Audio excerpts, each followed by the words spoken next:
All right. Do I look nice? You look nice. Do I? Is the brightness? Gotta make sure that I mean, I'm light skinned, but that doesn't mean I can't. I don't want people to see me. I gotta turn the ring light a certain way so that it's like shining like bright. Shining upon your face. All right. Live from Brooklyn, New York. Come on, whoa. You're listening to the Culture 316 podcast. What's going on, everybody? This is Jay the Creative. Y'all know who I am. I'm tired. And welcome to episode 21, season 2 of the Culture 316 podcast. We want to thank all of our viewership and support coming from everywhere, whether that be YouTube, Facebook, Apple, Spotify, Google Playlist, iHeartRadio, all that stuff. Thank you guys so much for tuning in and continuing to support us. Obviously, it's been a really difficult week in pro wrestling. WWE had a slew of releases this past week. But, we're going to keep going. We're going to keep doing this podcast because it's an essential podcast. So we're going to go right Please stop. It's an essential podcast. So we're going to go right into the first topic. Do you want me to do it, or do you want to take it? I can do it. All right, let's do it. Really, the first topic, we're just going to give a brief kind of mention to kind of Black Wednesday, as what people are calling it, or Bloody Wednesday, or whatever people are calling it. Basically, WWE fired a bunch of different talents for various reasons, which we will not get into on the show. You can go to any other podcast, literally, and hear them discuss their reasons for everything. But, it sucks because there are quite a few people there who either could have been fantastic or maybe weren't used in the way that we all wanted them to be used, or or in Mike Chioda's case, were there for 30 years, so it sucks about a lot of situations. A lot of them kind of made videos describing how they felt, and Drake Maverick was one who did a video which was very, very sad, and he kind of really just kind of aired his heart out on camera and kind of cried about, just loving his experience and, really not really being able to say goodbye to his friends that he made over his past, what was it, 3 years that he's been in the WWE? Yeah, 3 years, I think so. So, it sucks, man. Like, it sucks for a lot of those guys who won't be able to say goodbye to their friends. Like, for them, it's not like they have a desk or something that they can just go back and grab their stuff from. Like, it's a wrap, it's just over. So, it really is crazy for like guys like Anderson and Gallows who just signed mega 5-year deals and were just let go, It definitely sucks. It's really, really, really sad. But, and, not only that, but then you have a bunch of other people from back when the Rona first started getting, big or whatever. Independent wrestling, like the indie scene, is just not happening right now. It doesn't exist. The indie scene doesn't exist. AEW, I'm sure that they really can't. I don't want to say that they can't afford, because I'm not in their checkbooks or nothing. But like AEW, I'm sure is not really in the position to take all of these talents and just sign them on. The Khans may be billionaires, but that doesn't mean that, hey, I'm just going to sign this, and that person. Everybody's losing money right now because there's no live shows happening. Merch isn't really selling as well as it should be. It's just, there's nothing really happening the way that it's supposed to be. Right. So it sucks, especially for guys like, Zack Ryder, who's been there for 15 years, and Kurt Hawkins, who came back in 2016 and, had a good thing going for him last year with the losing streak. And, Fit Finlay, who, cannot forget to mention him. He was super important when it came to the girls. You will not look at one post about him and say anything negative. He was super important to women's wrestling. Hurricane. Now, what I did hear is that all of the producers are furloughed. Right. With the intent that once house shows come back with once live shows come back, that they will be back. Which, I mean, in that case, makes sense because, you know, somebody like Fit is really important to the girls. Absolutely. And you need somebody like Fit to really like be that voice for the women's wrestling community in the company as well as outside of the company. You know, I'm sure if it wasn't for Fit, we really wouldn't be getting, you know, like the main event of WrestleMania probably wouldn't have really like gone forth the main event of WrestleMania last year if it wasn't for Fit's input. And, you know, of course, not giving all the credit to a man or whatever, but like Fit definitely had huge input in the women's division. So, you know, it sucks for a lot of those guys. Sarah Logan just had a match on Raw. Yeah. You know, I don't want to keep dragging on about it, but right. You know, it really sucks. And some of these guys have stores on Pro Wrestling Tees. So, you know, I mean, let's just try to support them any way that we can. Let's also try to support our favorite indie wrestlers any way that we can. I just ordered a Faye Jackson Milkshake Brings All the Boys to the Yard shirt, and it looks like a mixtape cover. So cute. I absolutely adore that shirt. And of course I'm going to wear it all over Twitter because I love Faye Jackson. But yeah, there we go. What are your thoughts on pretty much Bloody Wednesday? Bloody Wednesday was as advertised. It was Bloody Wednesday. Obviously, when you have a bunch of great people who are just good people and people that are good at what they do, it sucks to see them be let go of. It sucks to see them not, you know, in a job. I can't really speak for AEW or Ring of Honor. Apparently, Ring of Honor is paying all their talent through this coronavirus. Apparently, AEW is paying all their talents through coronavirus. They don't really have any releases. As far as them signing or either organization signing them, we don't know because I'm not in their pocketbooks or their checkbooks either. But it is really, really unfortunate that you see just a lot of people kind of being negatively affected by this. But it's also kind of beautiful to kind of see the solidarity in the wrestling community in light of all of this. Just people who are not in WWE reaching out saying, we got you, we love you, we're here for you, we support you. Some other wrestlers, you know, are taking full on advantage of the opportunity. We see guys like Carl Anderson post a teaser video for returning to Japan. We see Heath Slater post something on his Pro Wrestling Tees that says "I got fired," which looks like his "I got kids" T-shirt in WWE. So, you know, definitely a mixed batch of responses, but I'm pretty sure that it is a difficult thing for a lot of people to process, a lot of the talent to process. WWE is the pinnacle of pro wrestling, regardless of what is being advertised. There is one WWE, there is one WrestleMania, there is one Raw and SmackDown, and the majority of pro wrestlers work for that, and to see people lose that is just really, really unfortunate. But we're not going to hark on that. We want to encourage everybody to support all the talent that have been released, as well as other independent wrestlers, because everybody's losing money right now. This coronavirus and the lack of preparation for it has thus affected the economy. And because of that, everybody's losing money. So if you do have the funds, please invest and show love to your favorite wrestling organization, wrestler, wrestling podcast, whatever the case may be, whatever wrestling thing it is, show love, because we're in a really, really difficult time right now. Did you have any additional thoughts on that, Angie?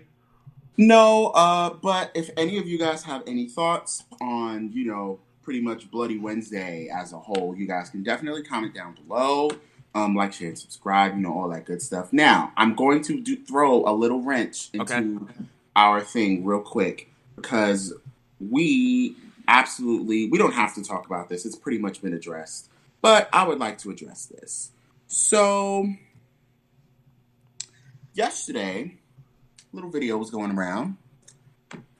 Two little white people in their little bathroom talking about some niggers. Now I can say it because I'm black. Right, yeah, me too. So, these two white folks had the mug audacity to, do a little TikTok for comedy, for some laughs, for some. Okay. Well, I guess all of black people are laughing now. The male in the video was not allegedly, was shown to be a wrestler named Jay Hunter, who wrestled in Atlanta at AR Fox's wrestling school. He was in that video, and of course, like I just said, he's a wrestler. Well, within hours, he was expelled from his wrestling school, and his membership was cut, and he's not getting his money back, period. Also, he's not graduating high school either. He's apparently not. Well, I mean, and shout out to all the babies who not graduating high school this year. I feel so bad for y'all. Like, that's a fact. If like, I don't know what I would have done if I couldn't have graduated. So shout out to y'all who can't graduate. Like, y'all definitely got to do something. Like, some kind of, y'all got to go all out. When outside open back up, y'all got to have a party. Y'all got to have some type of graduation, or 2021 graduation, got to invite y'all back and do a whole ceremony. But whatever. He's not graduating high school along with his racist ass girlfriend. And he's been blackballed from the wrestling industry. As he should. Now, ain't it funny how God works? You see how God be working? God be working. Moving in mysterious ways. God said, I'm sorry. So then what ended up happening was the girl, I just seen this on Facebook. The girl who posted the video, just seen it.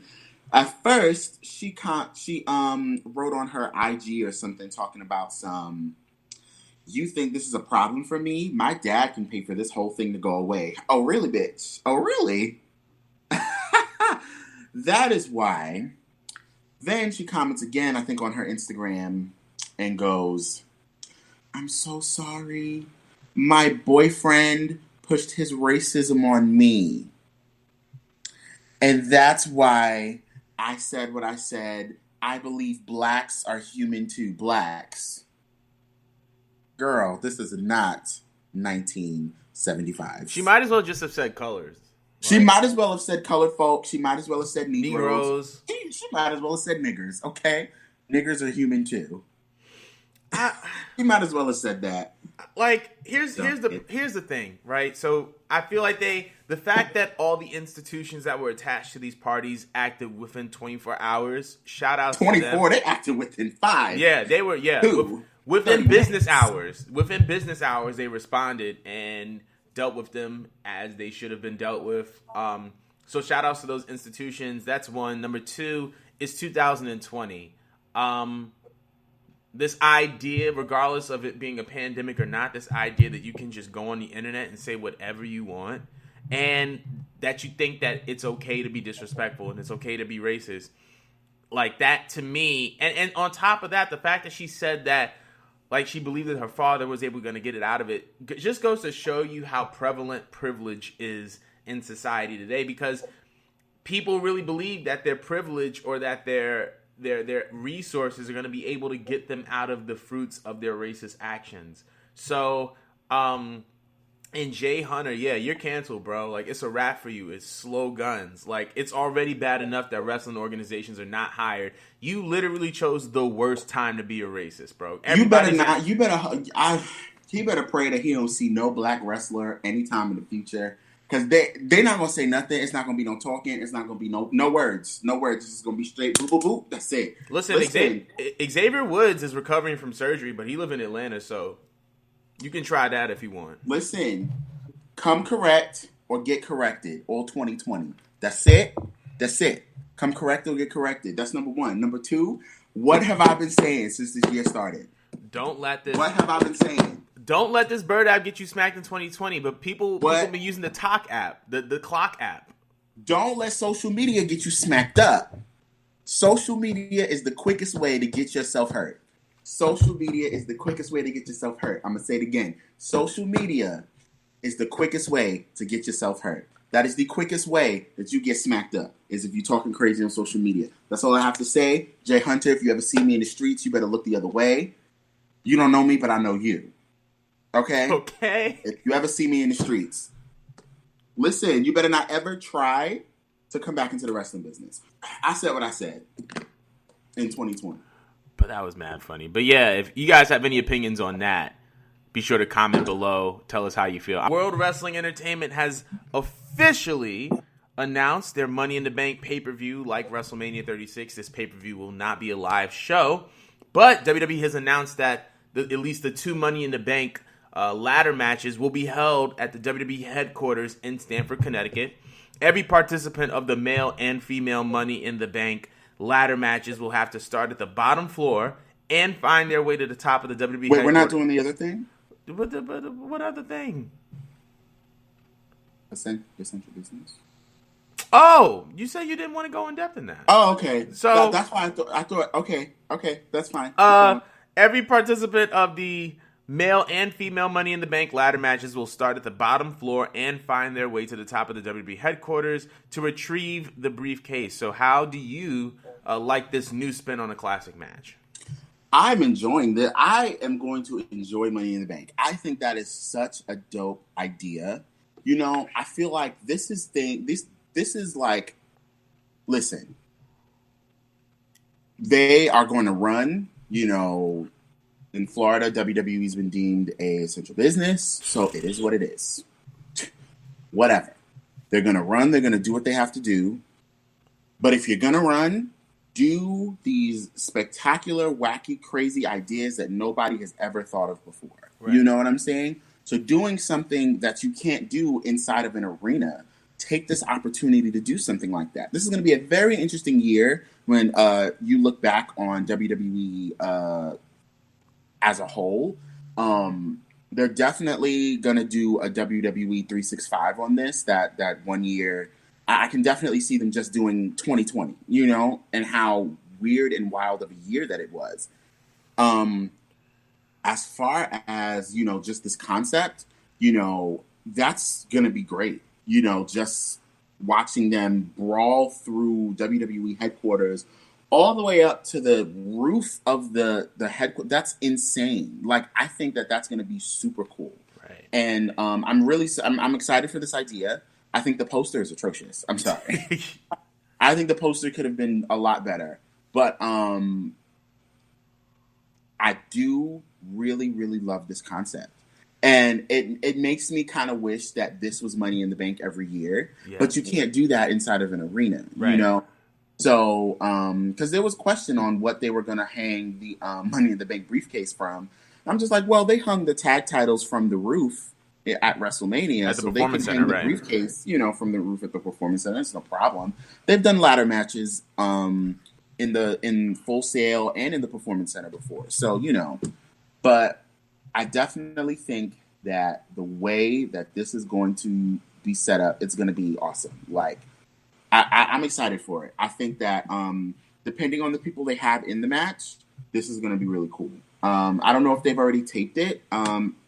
I would assume that they maybe have already taped it or are going to start taping it sometime soon. But I think it's going to be really cool. Yeah, I agree. Like, this is one of those times that it's obviously very, very unique in human history as far as the banning of sports from arenas. So people can't fill up arenas to go see these pay-per-views. But if you're going to do a pay-per-view, be creative with it. I feel like WWE has the producers and the wherewithal to push the envelope, as we saw at WrestleMania 36 with the Boneyard match. So based on the success of that alone, I'm very much looking forward to how they're going to be able to utilize their headquarters to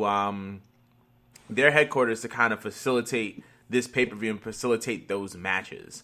I'm very much looking forward to it. But we want to know what you guys believe pertaining to this match or this concept. Please comment. Tell us how you feel below. And now we could talk about the other thing. I don't think Angie's going to talk a little bit about it, but he can chime in if he wants to. So this past week, as the United States is approaching over a month in a quarantine state, it has been reported by multiple sources that the governor of Florida, Ron DeSantis of Florida, has ruled that the WWE to be an essential business. After multiple pre-taped shows going to air by way of the USA Network and Fox, WWE has resumed the live production of their shows as of this past week. Now, I think that the question was if if WWE being labeled as an essential business pertain to WWE being an essential business, or is this directly linked to Vince McMahon's relationship with Donald Trump? I believe that it is. I believe that we are seeing politics at work. Donald Trump has been very, very vocal on the fact that he wants to use Dana White and Vince McMahon and their respective entities in sports to help restart the economy. Whatever your views are on that is subjective. I have my very own. But it's a very, very interesting move. There's nothing really going on in sports right now. Every season has been suspended indefinitely. We're getting reports from Los Angeles about how sporting events may be postponed until 2021. Some states are having protests of reopening. Some states are just being like, listen, we're just trying to wait until this all goes away. But I do think that we are seeing political corruption at work. WWE is not an essential business. As much as I love professional wrestling, as much as I love watching professional wrestling, I don't think that WWE is an essential business. And I think that this goes beyond just this idea that, WWE wants to entertain. I think that it's a part of it, but I think that WWE wants to make money. And I feel like they just need to be honest and just be like, listen, we're about our coin. We want to make our bread. If you do, go ahead. But at the same time, accept the fact that if you do have a mass amount of people in one place, regardless of if it being 10 or if it's a closed set, it takes a lot of people to get that show to function. Directors, producers, cameramen, editors, wrestling talent, producers, that's a lot more than 10 people. And when you have those amount of people in one space, it could serve as a health hazard, especially in an era of coronavirus, in the midst of COVID-19. And, we've learned, from the news that you can have COVID-19 and be asymptomatic. So one of these wrestlers, one of these talents, backstage or in the ring, can very much have it and be asymptomatic and be exposed to someone who's a little bit more at risk than they are, contract the virus, and they could, be seriously damaged. I think that what we're seeing right now is I'm sorry, the way you just said virus just made me think of coronavirus. But I think that as much as I love wrestling, I feel like this is a bad move. I think that sometimes you have to take a step back and realize that some things are a little bit bigger than what your job is and a little bit bigger than what you're trying to make money off of. Because people are out here dying. And it's really no game. But I do think that this act of WWE being deemed an essential business in the state of Florida, where the governor is a Republican, I think that this is directly linked to Donald Trump's relationship with Vince McMahon, as well as Donald Trump's plan to reopen the economy by having WWE and UFC kind of have their own events and whatever the case may be. I think that this is a really bad idea. But I definitely want to hear what everybody's opinions on it is. Angie, do you have something to say about it, or you just... Personally, do I think that it's an essential business? Not really. I don't think that they have to be open. I get that there are reasons that were explained, that they don't want to do live show. They don't want to do tape shows, or at the time they didn't want to do tape shows because they thought that that could keep the television networks from holding money from them, which I would understand. But at the same time, there is a level of safety and health that has to be pertained with this virus. I realize that there are a lot of people who don't think that the virus is real, but it is very real. And I'm in no way saying that, WWE doesn't think that, but I just personally think that there are at some point you just have to focus a little bit more on the health and the well-being of just, your talent. And again, not saying that they don't think that, but as far as I'm concerned, it's a weird situation. It's a very weird, very difficult situation to kind of maneuver around. as far as the political stuff, I'm not going to get into that. That is really their business. That's Vince McMahon's business. That has nothing to do with me. But as far as do I think that they should be open right now? Not really, but they're giving us new content, and I can't complain. I get to see Sasha Banks every week on Friday, so I really can't complain about that. You know, like you can't get it. Right. But we definitely, what we going to say? No, I'm just saying, you know, you can't get me to complain about that. Right. But we definitely want to hear you guys' opinions on this subject, because it is a very, very picky, and I feel like you guys would love to talk about this a little bit more in depth. All right. So our main event topic today, this is something that Jobber Tears, Sir Wilkins went live with Big Time Yaya, who's a wrestler. I believe he's from Charlotte, North Carolina, or from North Carolina, something like that.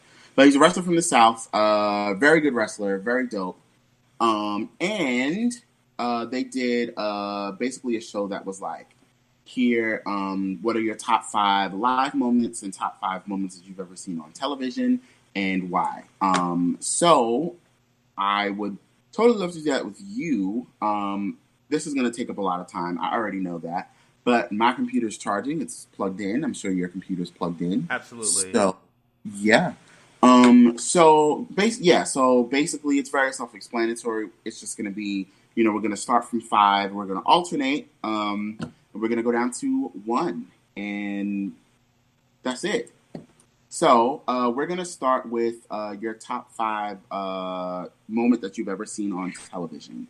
Okay, so I'll start with the number 5 moment, which is Raw Homecoming in 2006, I believe it was. So for those of you who are not aware, WWE Raw has not been consistently on the USA Network. Before it was on USA, it was on the Spike Network, which was formerly known as the TNN or something like that. And before that, it was USA. But they came back to USA in 2006. And their opening segment was Stone Cold stunning the entire McMahon family. It was just a really, really fun segment. It was the first 15 minutes of the show. And, like, Stone Cold literally stunned everybody. But it was like Mr. McMahon cut a promo, stunned him. Shane got stunned. Stephanie got stunned. Linda got stunned. Like, everybody got stunned. But it was like, it wasn't like super repetitive because those promos gave breaks. So I just thought that was a really good moment on TV. It was entertaining. It was fun. It was exciting. And Stone Cold looked great then as he does now. All right. So that was on TV, right? That was on TV. Yeah. Number 5 on TV. All right. So my number 5 moment that I've ever seen on television, I would definitely say it has to be actually perfect. My number 5 moment that I've ever seen on television would be John Cena and Brock Lesnar at SummerSlam in 2014. That squash match, was a brutal squash. Yeah. What was it, like 16 German suplexes? 16 14. Suplexes, period? Yeah. 14? I think it was 14. Something like that, yeah. Well, you know, I had been watching wrestling on and off very on and off. So it was very rare between 2012 and 2014. And that was pretty much the night that got me back into pro wrestling, was that entire show, actually. It wasn't even just that match, because there's an honorable mention, because I will allow a section for honorable mentions for both. That's coming up. That's actually from the show as well. So, so that is my top 5 moment from television. You know, it was just one of those things that you don't see John Cena get beat up, especially in the era that I started watching wrestling in 2008. You didn't see John Cena getting beat like that. Not at all. You saw John Cena getting his ass whooped, but then he would get up and just win the match anyway. Right. So seeing him kind of lose the way that he did, it was just really insane to me. So yeah, that is Hold my... on. Mm-hmm. Something happened on my computer. What? I don't even know. Just keep going. What were you saying? Okay, yeah. So that's my top 5 moment that I've ever seen on TV. So What is your top 5 moment that you've seen live? Okay. Hold on. What is going on my freaking computer? Hold on, bro.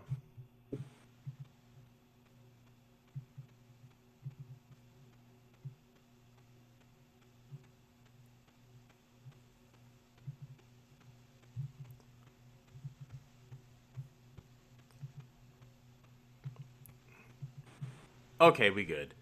Okay. So you said my top 5. What's next? Your top 5 moments that you've ever seen on live TV. Live TV. I'm So sorry, not live TV, that you've ever been to live. live. Okay, so I'm gonna go with my number 5 moment is attending my first WrestleMania in New Orleans. So that's just like on every wrestling fan's bucket list, right? Is go to WrestleMania. So my first WrestleMania was 34 in New Orleans, and it was so much fun. And just the fact that we were traveling just made it that much better.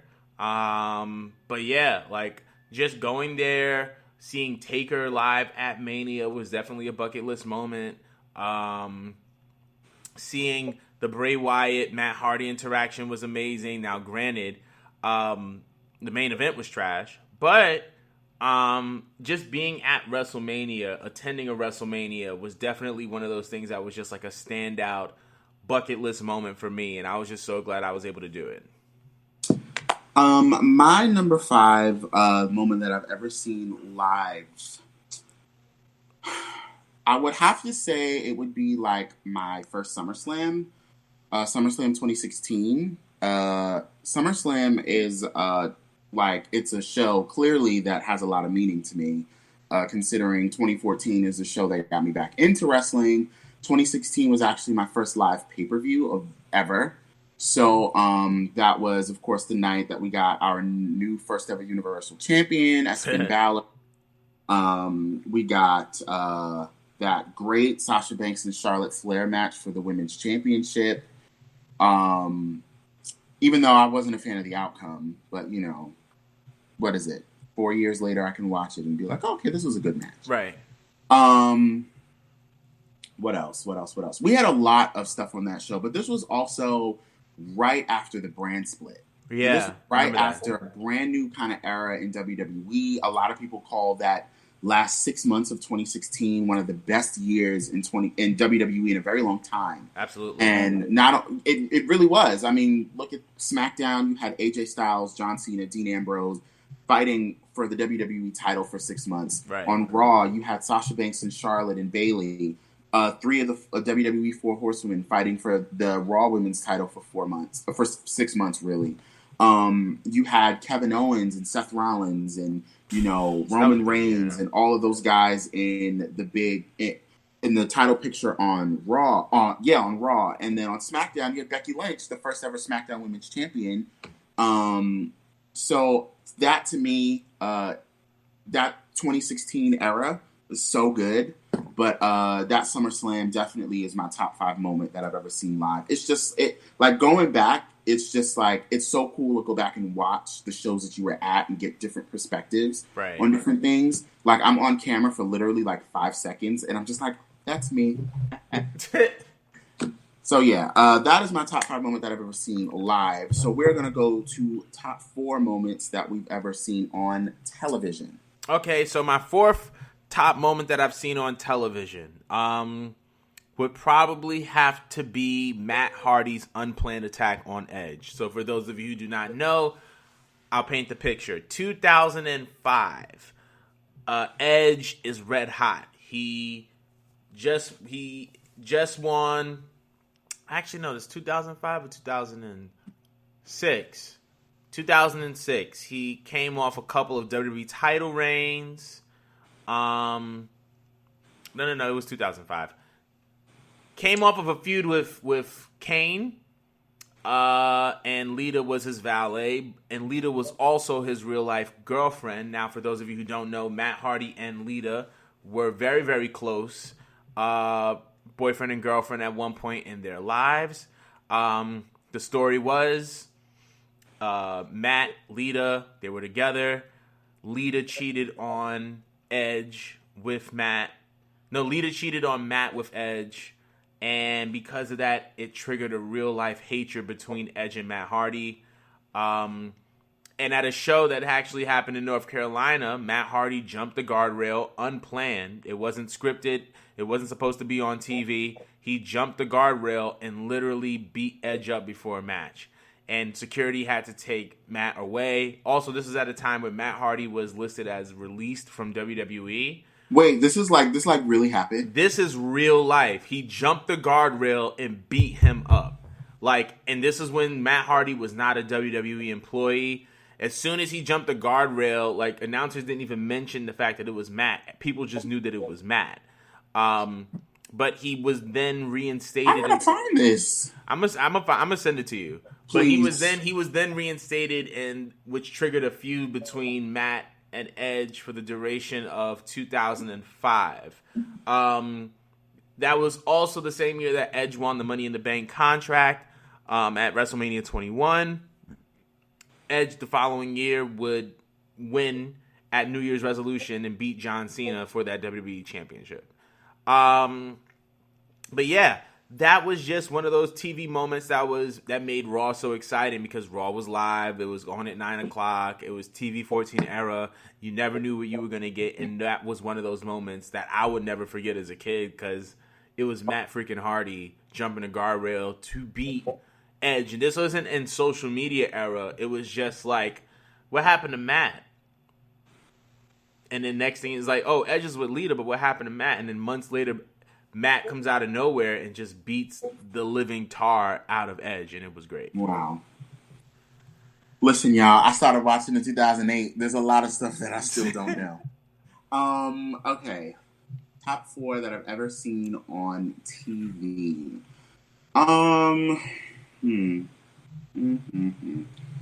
There's a lot of stuff that I've seen on television. I gotta say it's The Rock's return. That was a good one. The Rock's return in 2011 at Raw. I remember I had to watch it on my computer. I don't remember why I had to watch it on my computer. I don't know if I was in trouble or if I couldn't watch Raw because it was a school night or something like that. I don't remember. But it was The Rock's return in 2011, which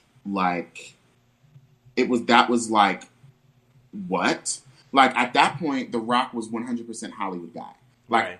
When I was growing up, I knew The Rock through Hollywood. Right. Of course, I knew The Rock was a wrestler.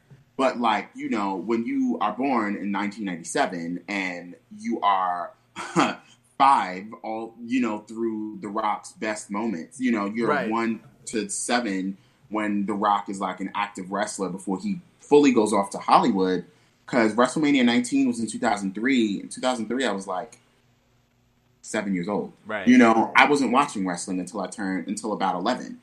So that his return for me was pretty dope to just see The Rock in that space, back in his kind of element. And the thing that kind of made him the superstar that he is. Right. It was just so cool. Even still to this day, seeing, WWE put up, the best return pops of the 2010s. And The Rock, they had Sasha Banks' return from earlier last year. Right. And they had The Rock up there, of course. And to see that, how everything goes dark and then all of a sudden his music hits. The people are wild. Going literally ballistic. Insane. So, that is definitely my top 4 moment that I've ever seen on TV. What is your top 4 moment that you've ever done live? So, top 4 moment that I've ever done live is going to SummerSlam 2006 in Washington, D.C. In particular, Eddie Guerrero versus Rey Mysterio in a ladder match for the custody of Dominic. That was 6 or 5? Oh, that was 5. My bad. That was the premier rivalry of 2005, in my opinion. It was Jericho and Cena, Triple H and Batista, and Eddie and Ray. And whenever Eddie and Ray had a match, they just always created magic. They always had a match that tore the house down, and this was no different. Obviously, I couldn't tell what was going to happen in the future pertaining to Eddie Guerrero, but I was just so hyped to be there because it was Eddie and it was Ray, and they were going at it, and it was one of the best matches to this day I've ever seen in my entire life. And that card in general was just a really stacked card. You had Eddie and Ray. I believe you had John Cena and Chris Jericho. I also believe you had Batista and JBL because that was right after the brand split. It was Shawn Michaels versus, I'm not going to mention his name, but thou who shall not be mentioned. Who shall not be mentioned. But Shawn, being the GOAT that he is, oversold everything that his opponent did to make him look like an idiot. But yeah, SummerSlam 05 was definitely my fourth favorite live moment. Huh? Yeah, Terry. Oh, because I'm like, I thought we were speaking of the other person who shall not be named. No. I was talking about Terry. Oh, okay. So this is live, right? Yeah, live. My gosh, I just had it on my head and then I forgot. Top 4 moment live. Oh, you kidding me? The Hardy Boys return at WrestleMania in Orlando. Right. Oh, that was a good one. Are you kidding me? If that building was like the Superdome where it was like inside, the hard cam would have been shaking. Like, that's how insane that was. Like, the return was insane. Like, the videos don't do it justice. Like, you had to have been there to really experience how loud it was. Right. So, leading up to WrestleMania in Orlando, I was reading dirt sheets and, because at that point, when you are, really into wrestling business, like, you start to read dirt sheets. Everybody has. Shut up. And you read the dirt sheets and you see how, like, oh, well, the Hardy Boys may return. And, I was really big into Slice Wrestling at the time. And he said, Hardy Boys are scheduled to return at Raw or at WrestleMania or something like that. And I was just like, ooh, I think the Hardy Boys are returning. And I was one of those guys who, like, for sure thought that WWE would never pick them back up. Right. After, their prior issues that Jeff had, prior issues that Matt had. I for sure was one of those that were like, yeah, WWE's never going to rehire them. And I have a friend, she was like, she loves Jeff Hardy. She was like, no, he's coming back to WWE, blah, blah, blah, whatever. And I was like, it's not happening, girl. He's not coming back. Right. Well, long story short, that night, he actually, of course, the Hardy Boys made their return and shocked the hell out of me. But I wasn't shocked for real because I had a feeling that they would be coming back because I had read the dirt sheets. And it was insane. Like, that night will be forever, like, in history as one of the loudest return pops of all time. That's the way that the crowd just lost their mind. Like, and it wasn't even like they were screaming for, like, because you know how some pops will be like that initial scream for 10 seconds and then it's just like, okay, cool, everybody's sitting there listening. It just kept going. This was a pop, whereas in the entire stadium, because, arenas are 20,000 people. This stadium was 70,000 people standing, yelling, screaming, clapping, and it didn't stop until the match started. But even when the match was going on, it didn't stop. Right. And then at that point, you already knew who had to win. It had to be the Hardy Boys who won the Raw Tag Team Championships that night. Right. So, yeah, that's my number 3. It was just an incredible moment. That was 4. 4. That was number 4. It's just an incredible moment to see live. Yeah, for sure. So, what is your number 3 moment that you've ever seen on TV? Number 3 moment that I've ever seen on TV, 2006, DX returning and sliming the Spirit Squad. I hated the Spirit Squad. I love the reunion of Hunter and Shawn as DX in 2006. Obviously, it was a little bit more modified because since their inception, Shawn had become a born-again Christian, so he couldn't do a lot of the stuff that he was doing in 97. Yeah. But it was fun. It was good television. Just seeing a group of 5 white guy cheerleaders get slimed in the middle of a ring was hilarious. But that was definitely one of my favorite TV wrestling moments. One of my favorite TV wrestling moments. Shoot, I watched a lot of wrestling. I've watched a lot of wrestling on television. I really should have thought this through. Honestly, I really didn't even think about it. My favorite TV wrestling moments.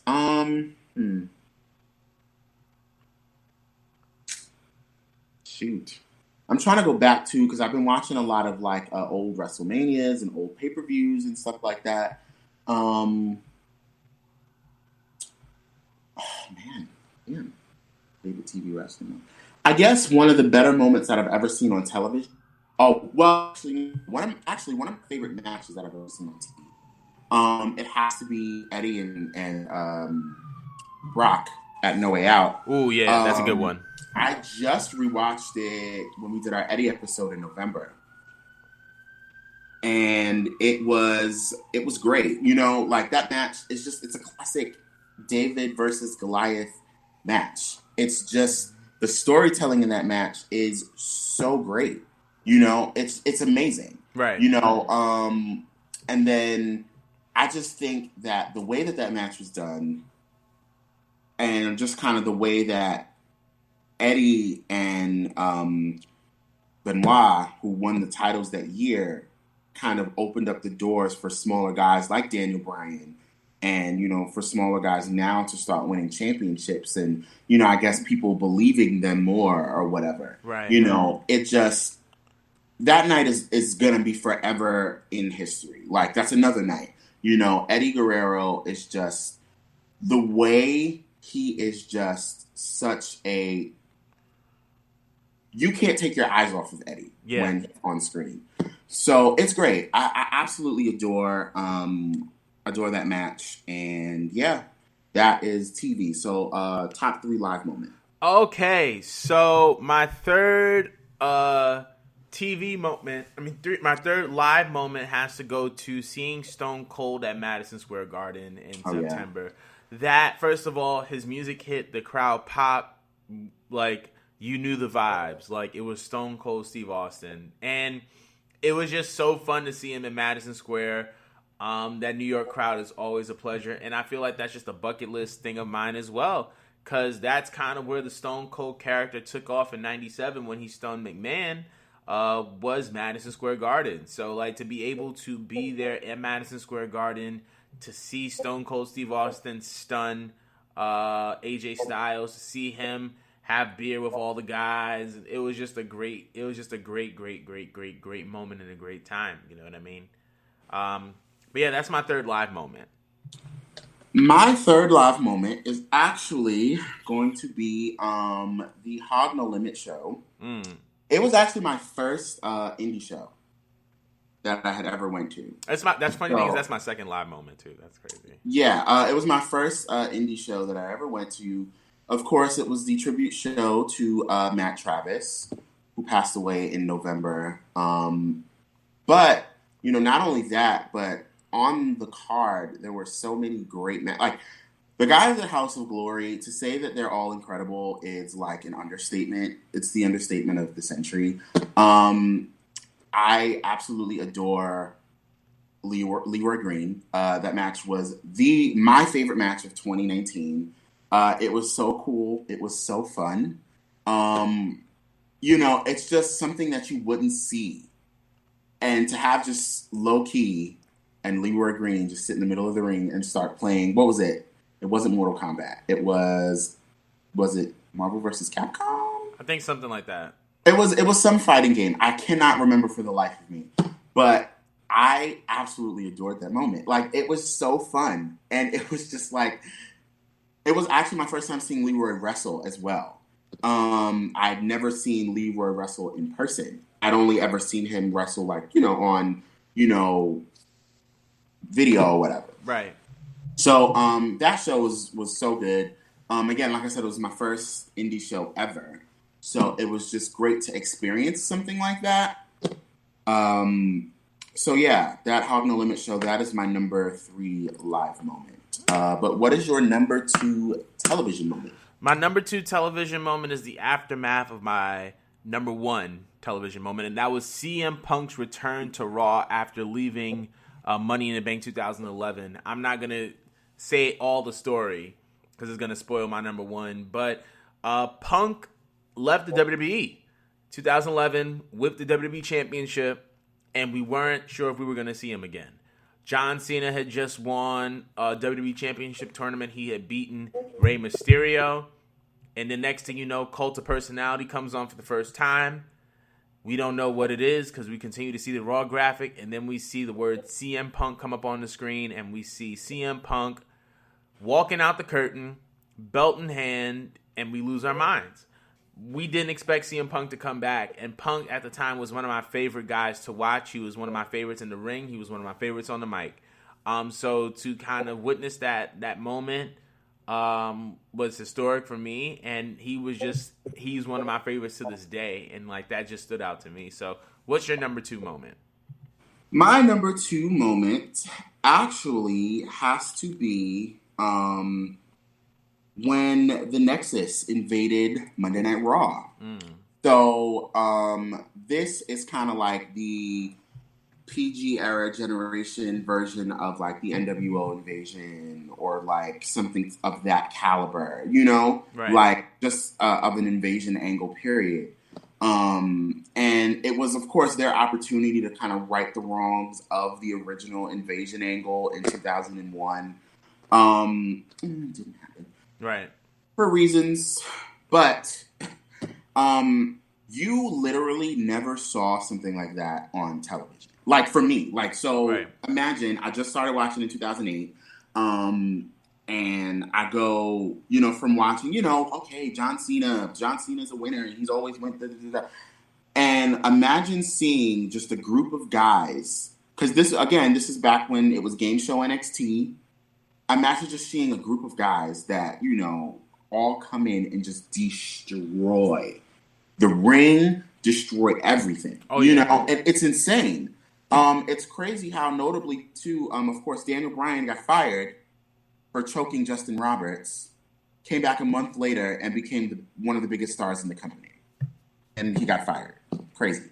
But you just didn't see, like, for me, I just never saw something like that. I just was one person that was like, what? That doesn't even make sense. How do you do something like that? What do you mean? Right. That's so dumb. How do you have all these people? That's so dumb. Listen, I was a John Cena guy. Right. For maybe my first 3, 4, 5 years being a wrestling fan, I was a John Cena guy. Right. So that was a shock. You know, it was a shock for me. So that is my number 2 television moment. What is your number 2 live? Well, you kind of gave it away with your number 2 live moment. I could talk about it a little bit more, though. My number 2 live moment was the House of Glory Matt Travis tribute show. So for those of you who are unaware, Matt Travis, an independent professional wrestler, passed away late last year in November in Harlem, and his home base was House of Glory Wrestling. That's where he trained. That's where he practiced his craft. And they did a tribute show in his honor after he passed away, and it was definitely one of those moments for me that was like very uplifting because Matt was somebody that I knew personally. I've known him since I was 18 years old when he used to get light in Harlem. So to see all that support and love for Matt was very, very overwhelming. It was just so dope and so nice to see. And then at the end, we saw impromptu Team 3D Dudley Boys reunion, and we saw and then at the end of the show we also saw Santana and Ortiz, and we saw Private Party come out to the ring and join Matt's family as, you know, Matt's theme song played, which is the Dipset anthem. And that was just a moment. That was a moment for me, but that was definitely one of those top moments for live, I should say. So I gotta say, my top 2 live moment would have to be. It would have to be. Actually, I know exactly what it is. It is NXT TakeOver New Orleans. Now that whole weekend was great. You know what I'm saying? That whole WrestleMania weekend was so much fun. But NXT TakeOver New Orleans, regardless of how high up in Amelie, was it Amelie? No, it was not Amelie. It was Smoothie King. Smoothie King. No matter how high we were up in the Smoothie King, that show really is like no other. Like, that is one of the greatest NXT takeovers of all time, if not the greatest NXT takeover of all time. From top to bottom. From top to bottom, it's just a great show. It like Ember and Shayna Baszler. You know, personally, I think Ember's best match is that second match with Asuka at Takeover Brooklyn 3. Yes. But Ember and Shayna was such a good match. You had the NXT tag team titles where Roderick Strong turned heel.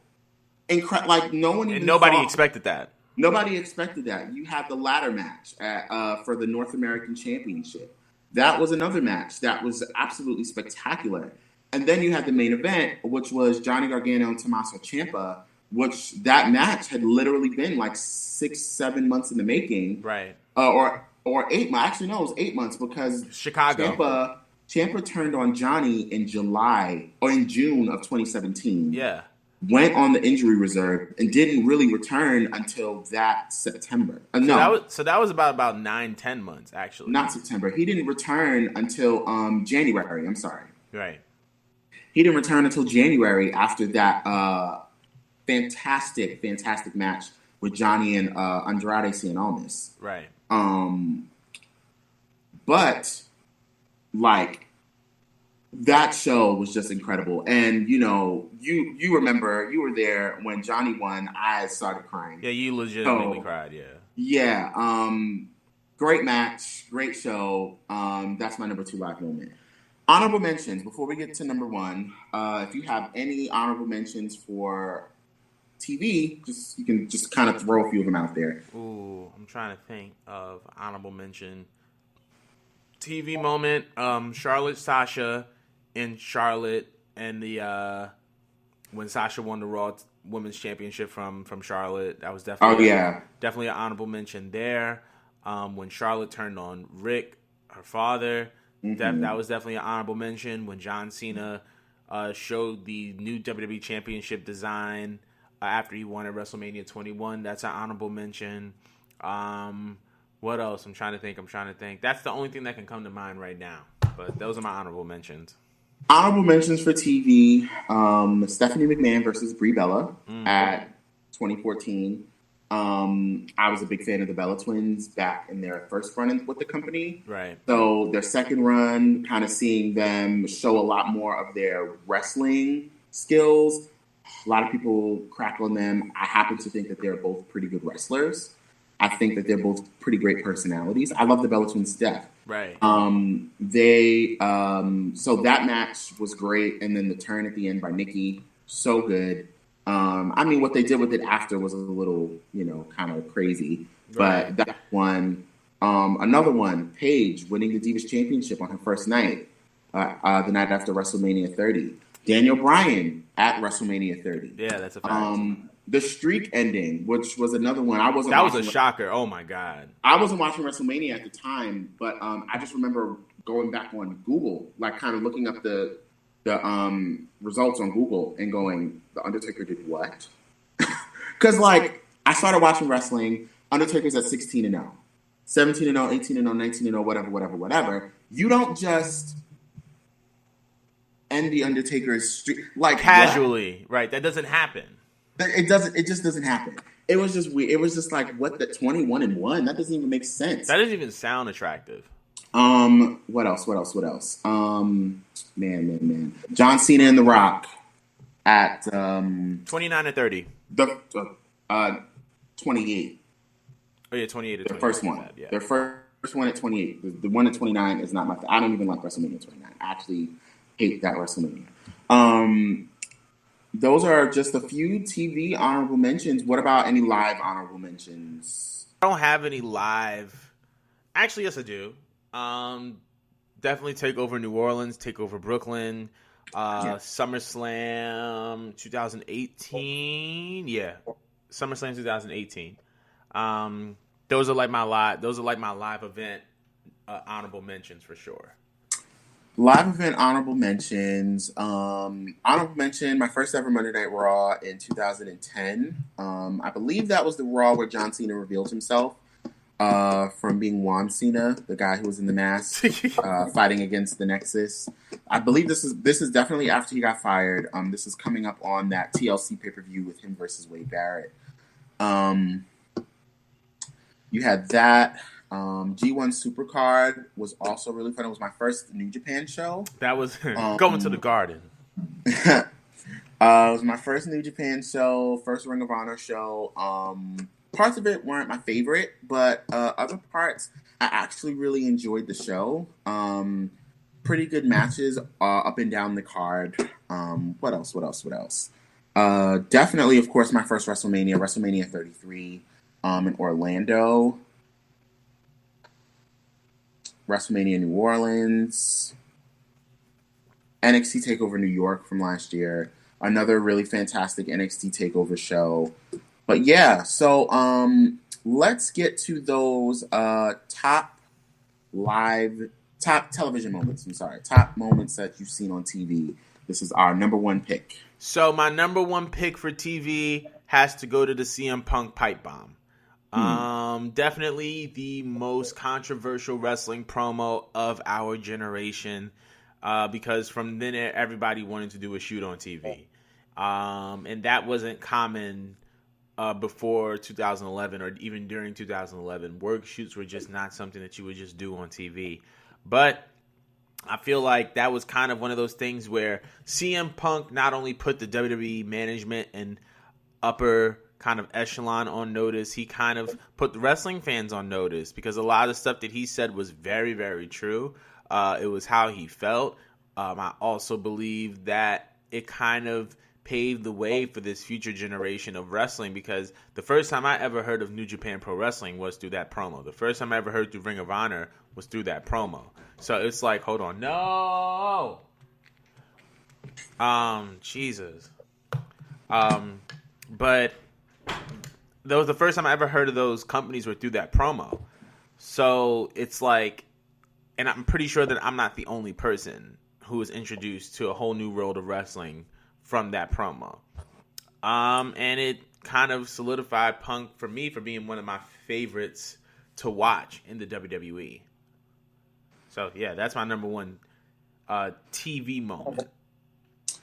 My number one TV moment, it is no stranger. I talk about this moment all the time. Of course, it is the match between Sasha Banks and Bayley at NXT TakeOver Brooklyn. Listen, that is a match that I can't say enough good things about. It's the match that makes me want to be it's the match that made me want to become a pro wrestler. Not because of, anything in particular. It's just that body of work, just that art. It's just like, I want a match like that. I want to create a match like that. Right. It's the match that really, I could watch that match at any point and just be like remotivated. I could watch that match at any point and just, fall in love once more. I know the match by heart. Like literally, like I can tell you spots of the match in order, because that match is so good, and I've studied that match and I've watched it so many times, and there's so many things in that match, in that one match, that I want to incorporate in my entire pro wrestling arsenal, period. So that is my top television moment. It's such a good match, and it went on to be Match of the Year 2015 for NXT. I don't know if it was Match of the Year and anything else, but even if it wasn't, it should have been. That match is phenomenal. It's such a good match, and that match became the standard, and still is the standard by which most, if not all, women's matches in WWE and in most American wrestling companies are held by. There are wrestlers now in the business who are in the business because of that match. And, I told Sasha Banks and Bayley this when I met them last year, and I will tell them this for the rest of my life. Thank you for that match. Period. There you go. All right. And your top live moment that you've ever experienced. Top live moment should come as no surprise. Kofi Kingston winning the WWE Championship at WrestleMania 35. Oh, the moment. It was a great moment that I wish I could have spent with my black brother who I went to WrestleMania with, but let it go. It happened. Let it so go. I'm not explaining the story again. Let it go. Let it go. I let it go. I left it in God's hands. I'm just saying it would have been nice. You're still being petty about it. Let it go. All right, but still, that's my number one live moment for sure. Like that just meant so much to black people to see a black man who was a family man, who was a multiple time champion, who did things the right way, who stayed solid in that company and loyal to that company through thick and through thin, did everything that Vince asked of him, but was creatively stifled. But through what he did with the New Day, and just the momentum of the people on his side, we saw that amazing WrestleMania story. I thought it was a great build-up. I thought it was a great payoff, and I thought that was one of the best moments in WrestleMania history was him holding up that WWE title in New York. Like, you can't get better than that. You know what I mean? Your number one live moment is my number one live moment. It's, for a black man to see, and not only just a black man, but a black man who wants to be a pro wrestler. Mm-hmm. Let's just start there. For any black man who has been a pro wrestler or who wants to be a pro wrestler, who's a young black male in this business, who, maybe looked at the WWE and looked at their history and was like, well, maybe I can't be a WWE champion, and thought about like, no, but I want to be that. This is where I want to be. And then you look and you see somebody like Kofi in. I just remember so many people that night. I remember watching videos of MVP and oh my God, who was he with? Crime Time. Yes. Crime Time. They were all together and watching that video of them crying. And, the videos that came out from Legends, from Jobber Tears, and they just, from their watch party and their, watching this black man win the WWE Championship. That right there, that's going to be a moment for generations to come. Absolutely. That moment is going to put so many more black males in this business.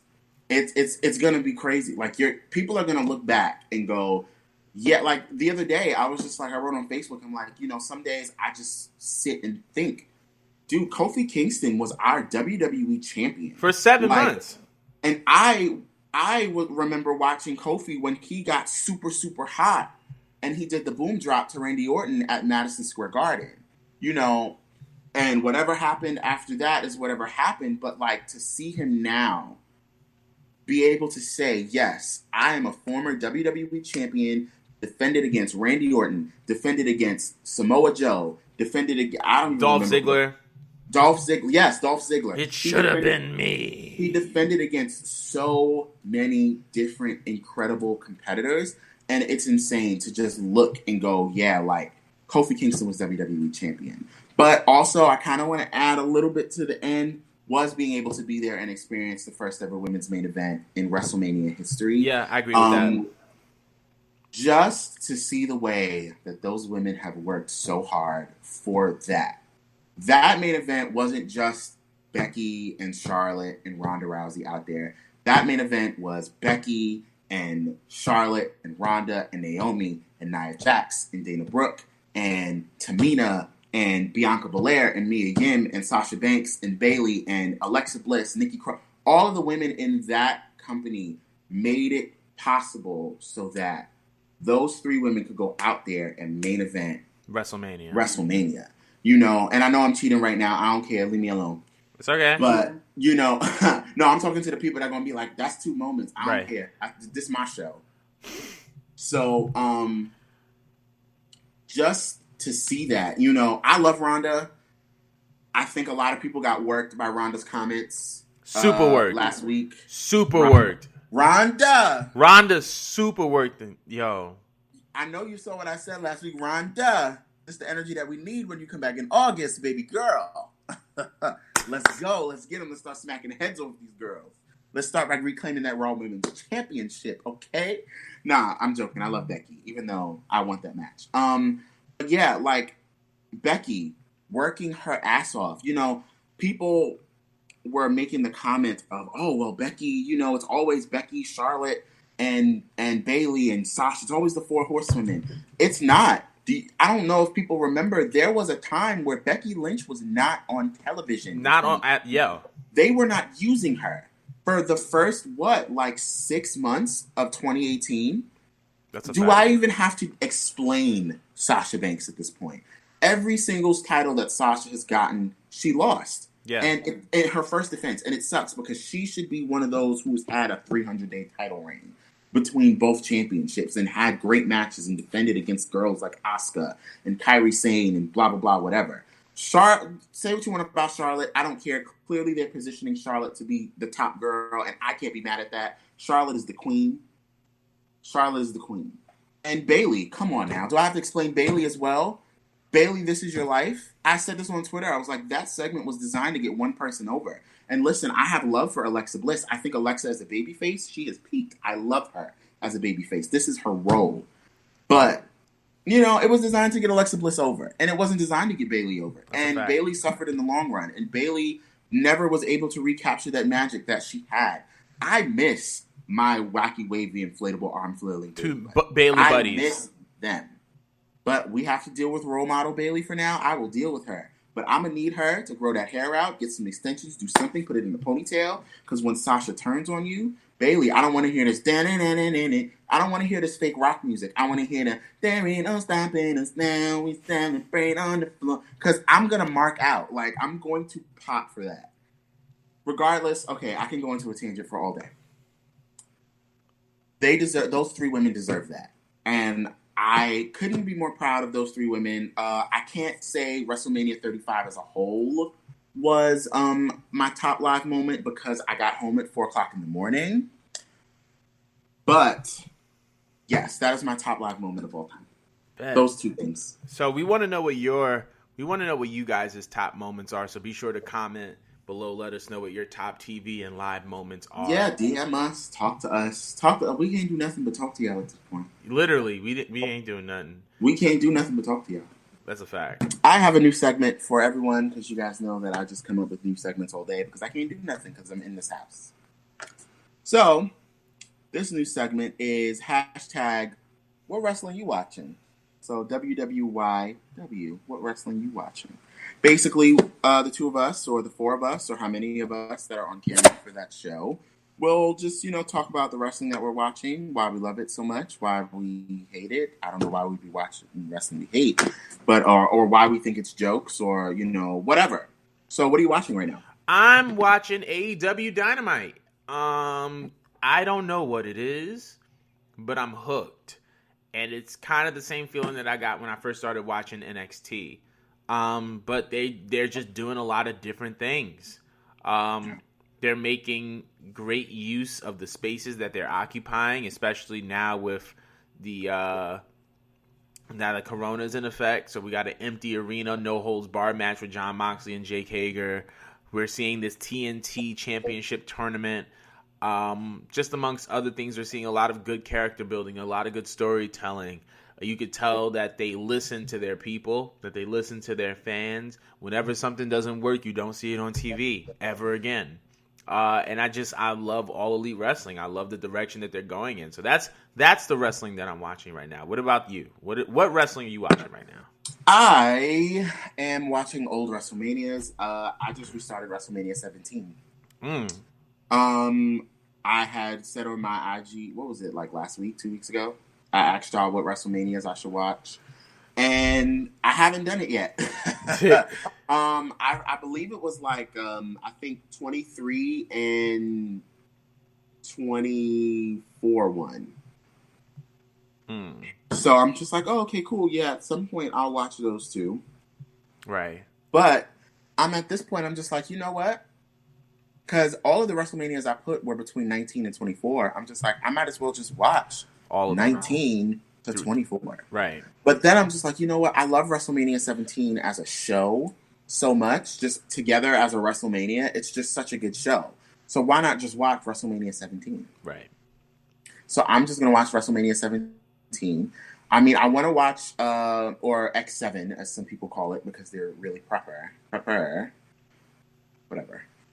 I'll watch WrestleMania 17. Maybe I'll watch X8, but of course I'll be skipping the Icon versus Icon match. I don't care how good it was. Fuck Hulk Hogan in 2020. I don't care. Or I'll watch it like this, and I'll just watch the Rock spots.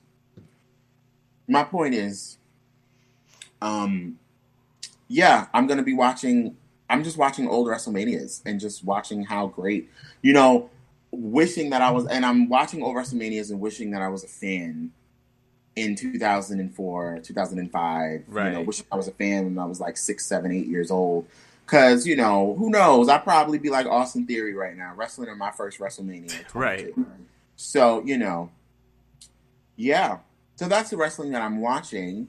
So, what wrestling I'm watching? Hopefully this is a little clip that can go to Instagram. Comment below. Just tell us what y'all watching. Maybe we'll watch it too. Definitely. Maybe we won't watch it. We probably won't. I may will because I got time. So I probably won't. Because I act like I have time, but I really don't because I got a few things that I need to do that I haven't been doing. So, But that is Culture 316 for the week. So listen, y'all. I have some closing statements, y'all. Y'all know I always have closing statements. I think I have 5 today. Y'all ready?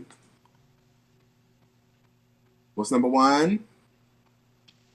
Wash your hands. What's number 2? Wash your damn hands. Wash your hands. Wash your hands. There we go. What's number 3? Wash your hands. No, actually, it's not wash your hands this time. Number 3 is stay your ass in the house. That's a good one. Unless you got to go get, groceries and pharmacies and stuff like that. Listen, summer is already canceled, but we can save the fall. That's a fact. We can save the fall. We may be able to go to a restaurant for fall. Let me explain something to y'all. My birthday is in September. I will not spend 23 in my house. Not doing it? I'm not doing it. I want to go do hood rat stuff with my hood rat friends and go drink and do stuff outside of the comfort of my house. I want to go away. I was going to go to New Orleans. New Orleans is looking like it ain't happening no more. You were counting up. I was counting up. Okay, number 4. Come correct or get corrected. All 2020. And number 5, what do I always say? Don't let this bird app get you smacked in 2020.